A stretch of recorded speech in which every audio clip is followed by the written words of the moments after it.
Minha história. Meu pai odiava meu irmão. Eu sou a filha mais velha lá de casa. Meu pai era caminhoneiro e minha mãe era cozinheira. E desde muito criança, meus pais sempre me deram tudo. Minha mãe tentou de tudo para engravidar novamente. Mas nada deu certo. Meu pai já tinha se acostumado com a ideia de ser pai de menina. Quando minha mãe descobriu que estava grávida, eu lembro que foi uma alegria a notícia, e a minha mãe estava ansiosa para contar pro meu pai. Quando ele chegou, ela tinha preparado uma festinha surpresa. Mas assim que ela revelou, levou um tapa pesado no rosto. Eu fiquei com muito medo do meu pai me agredir.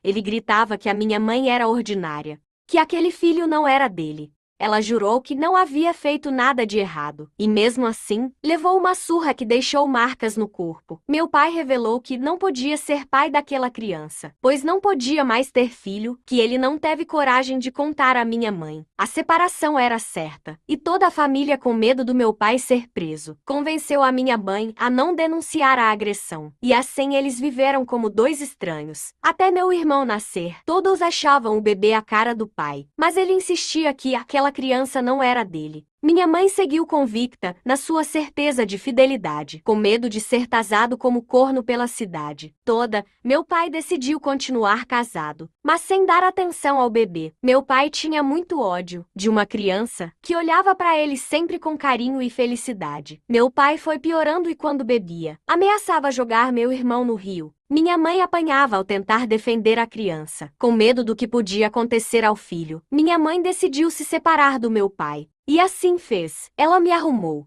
pegou meu irmão nos braços e fugiu. 5 anos se passaram, e o meu pai conseguiu encontrar a gente. Nossa, quando ele apareceu, parecia ter envelhecido uns 20 anos. Ele descobriu que houve um engano nos exames dele, que ele podia sim ter filho. Enfim, foi feito um teste de DNA e foi constatado que meu irmão era mesmo filho do meu pai.